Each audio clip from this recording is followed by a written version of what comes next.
and they were going to talk about pastor-teacher collaboration. And you alluded to that a little bit, Jeremy. And so I was just jotting down some ideas here. So I would just invite anyone to just jump in and add your own thoughts to this. But one of the things that I would say, invite your pastors to everything. Just Mhm. invite them. They won't necessarily come if they aren't invited, but they might come if they are invited. If you're trying to create those kind of relationships, and don't invite them at first to give them work. I need you to do this. I need just build relationships. Have them get to know the kids. You get to know the pastor, get to know their personality type, find out what their strengths are. Pastors are people too. And there are things they're not comfortable with, and there Mhm. are things they're very comfortable with.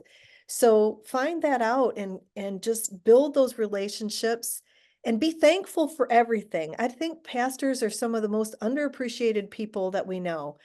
They show up for everything usually. They're involved, they're pulled in so many different directions, and people very seldom say thank you.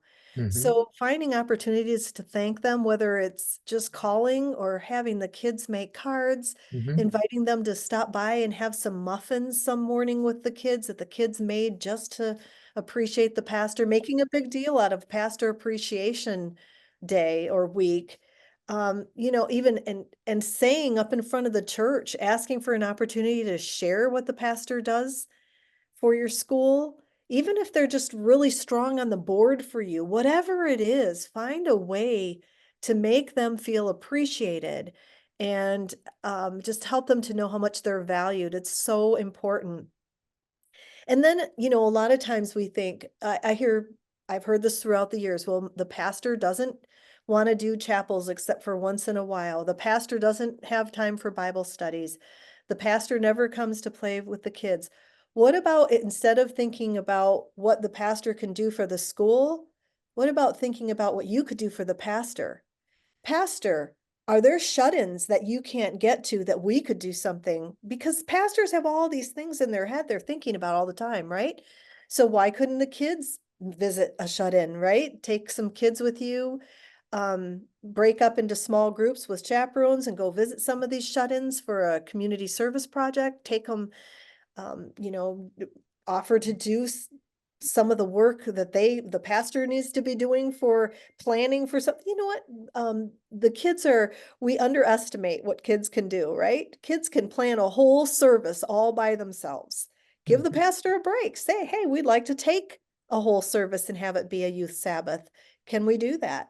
Think about what you can do for your pastor first instead of what the pastor can do for your school, and give opportunities, especially for the pastor, to build relationships with the students, because at the end of the day, those are the kids, those are the people that are going to be most impacted by a healthy pastoral relationship. And so I would encourage you to invite them to, even if, they get asked to do the same things all the time, right? Do a chapel, do week of prayer, lead the baptismal studies. They get asked for the same things. But what about just asking them to chaperone with you on a field trip and do something fun when they can actually, walk through the museum with the kids and maybe share their love for history or whatever it is you're doing. So those are just some things that I jotted down really quickly in light of the fact that we didn't, we're missing one of our presentations and maybe two at this point. So are there any other comments from other superintendents or anything that you'd like to add to that when you think about pastor-teacher relationships, collaborating? I think one of the things that's really helpful is if the school can be in tune with when evangelistic series are happening and they can lighten up some of the academic load when that's happening and encourage the students to participate. Reach out to the pastor and ask the pastor, how can our school potentially participate with the evangelistic series? Could our kids be greeters? Could we, do a special music? Could I come up and do little nuggets before? A lot of times I'll have health nuggets, well, you can do an Adventist educational nugget for the folk, because a lot of those people, they may have children that could benefit from Adventist education, but they have no clue that there's a school attached to the church. So I think keeping that in mind when those evangelism cycles come around can be very helpful. And the pastors appreciate when the school supports what for them is a huge event. Amen. Amen. That's great. Thank you. Brian. Yeah, I would add a touch point, potential point of conflict with pastors and teachers is the idea of teachers teaching Sabbath school, right? And oftentimes there isn't a good, healthy conversation. A teacher just says, no, I won't do that. Um, and I would encourage our teachers and principals to have those conversations with their pastor in advance of any offices being chosen. And generally speaking, teachers need a break from teaching Sabbath school.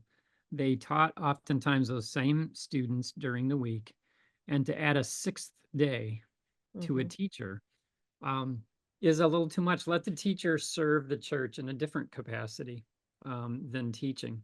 The pastors will say, but our teachers are the very best with our kids. And I have Sabbath school teachers that, like, I just wish I had the expertise of the teacher. But I think the important thing is to have that conversation intentionally and in a relationship that's already healthy, right? You can have hard conversations and then have agreement before you get to the point where somebody is feeling not supported. Because if a teacher is teaching Sabbath school every Sabbath, at some point they're going to feel not supported, That's right. and vice versa. Well, and the kids deserve another perspective too, Right. don't they? Yeah. They really do. And it's good for them to see a community of support, not just a school of support.